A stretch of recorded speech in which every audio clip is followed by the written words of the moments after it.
નમસ્કાર મિત્રો. આજે જ્ઞાન સહાયકનો અપડેટ આવી ગઈ છે. જે જ્ઞાન સહાયક માધ્યમિક અને ઉચ્ચતર માધ્યમિકમાં ભરતી માટે જે પોર્ટલ આપણે ફોર્મ ભર્યા હતા, જે લોકોએ જે દ્વિસ્તરીય ટેટ પાસ છે, ટાટ પાસ 11, 12, 9, 10 માટે, એ લોકો માટે આજે પ્રોવિઝન મેરિટ લિસ્ટ મુકાઈ ગઈ છે. તમે પોર્ટલ ઓપન કરી શકો છો. જ્ઞાન સહાયક SSC ગુજરાત કરી નાખશો એટલે તમારું પોર્ટલ ઓપન થઈ જશે. ત્યાં આગળ તમે પ્રોવિઝનલ મેરિટ લિસ્ટ લખેલું છે. તમે નીચે આવશો ઓપ્શનમાં, અહીંયા તો પ્રોવિઝનલ મેરિટ લિસ્ટ અહીંયા માધ્યમિકની બતાવે છે અને આ પ્રોવિઝનલ મેરિટ લિસ્ટ છે એ તમારી ઉચ્ચતર માધ્યમિકની બતાવે છે. જેવી તમે પ્રોવિઝનલ મેરિટ લિસ્ટ પર ક્લિક કરશો એટલે તમારે આ રીતે પ્રોવિઝનલ મેરિટ લિસ્ટ ખુલશે. તમે જોઈ શકો છો પ્રોવિઝનલ મેરિટ લિસ્ટમાં શું શું હોય છે તમને બતાવી દો. તમારે એ પોતાના ડિસ્ટ્રિક્ટ પ્રમાણે સિલેક્ટ કરવાનું છે કે કયા ડિસ્ટ્રિક્ટમાં તમારે જોવાનું છે. આ સપોઝ કે તમે જોવો છો કે મારે સપોઝ જોવું છે કે વડોદરા, તો વડોદરા સિલેક્ટ કરીશ એટલે મને વડોદરા સિટીના જેમ કે જે હશે મને અહીંયા આવી જશે. વડોદરા સિલેક્ટ કરવાનું, પછી આપણે બીજું સિલેક્ટ કરવાનું છે મીડિયમ. આપણું ગુજરાતી મીડિયમ છે. પછી આપણો કયો વિષય છે, સપોઝ કે મારો વિષય ઇંગ્લિશ છે તો મેં ઇંગ્લિશમાં ફોર્મ ભર્યું છે, તો એ પ્રમાણે આપણે સિલેક્ટ કરવાનું અને પછી સર્ચ ફોર ઓપ્શન પર ક્લિક કરશો એટલે ઓટોમેટિકલી આપણને બતાવી દેશે.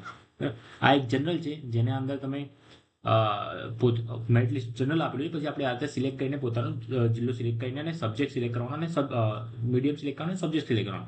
આ ત્રણ વસ્તુ તમારે ખાસ યાદ રાખવાનું છે કે કેવી રીતે આપણે પ્રોવિઝનલ મેરિટ લિસ્ટ જોવાનું. એમાં પ્રોવિઝનલ મેરિટ લિસ્ટ તમારો ટાટનો નંબર હશે, મેરિટ નંબર આપ્યો હશે, અહીંયા ટાટનો નંબર આપ્યો છે, કે તમારું નામ આપ્યું હશે, અહીંયા સિટીનું નામ આપ્યું છે, મીડિયમ છે અને સબ્જેક્ટ છે. એ પ્રમાણે દરેક સબ્જેક્ટનો, દરેક જિલ્લા વાઇઝ, દરેક મીડિયમનું આના અંદર આપી દીધેલું છે. તમે પ્રોવિઝનલ મેરિટ લિસ્ટમાં આ રીતે તમે જઈ શકો છો, જોઈ શકો છો.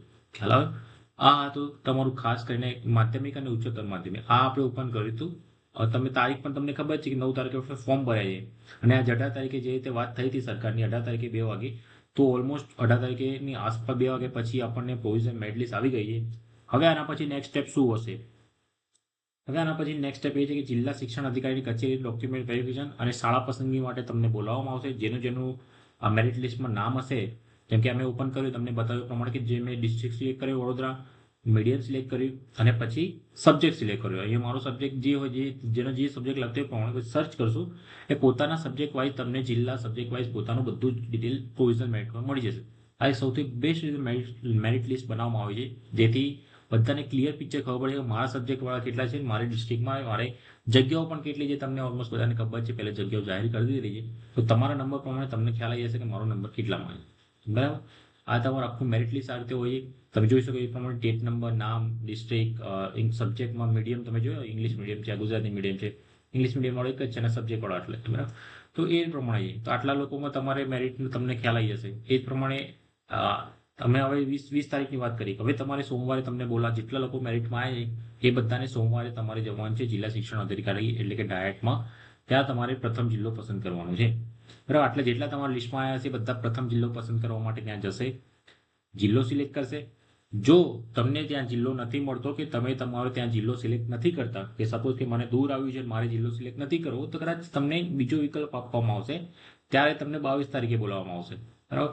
એમ કેવું થશે કે જ્યારે તમને અહીંયા એડવર્ટાઇઝમાં તમને પહેલે જ બતાવી દે છે કે પ્રથમ યાદી વખતે બાકી રહેલા ઉમેદવારો જો ઈચ્છે તો અરજી એડિટ કરીને બીજા દિવસે, જો ઈચ્છે, જો બાકી રહી જાય છે તો બીજા દિવસે શું કરવાનું હોય છે કે તમારે જિલ્લો સિલેક્ટ નથી કરે તો બીજા દિવસે પાછું તમારે કઈ તારીખે એ પ્રથમ દિવસના રાતે એટલે કે આજે રાતે તમે જ્યારે 20 તારીખે જશો ત્યાં તમારે 22 વાગ્યાથી લઈને બીજા દિવસે 17 વાગ્યા સુધી, સાંજના 5 વાગ્યા સુધી તમારે બીજો જિલ્લો પસંદ કરવાનો છે. અને પછી બીજો જિલ્લો પસંદ કરશો એટલે તમને પછી બીજા તારીખે જે તારીખ બતાવવામાં આવી છે જિલ્લા શિક્ષણ બીજો જિલ્લો પસંદ કરવા માટે, એટલે 22 તારીખે બુધવારે તમને બોલાવવામાં આવશે.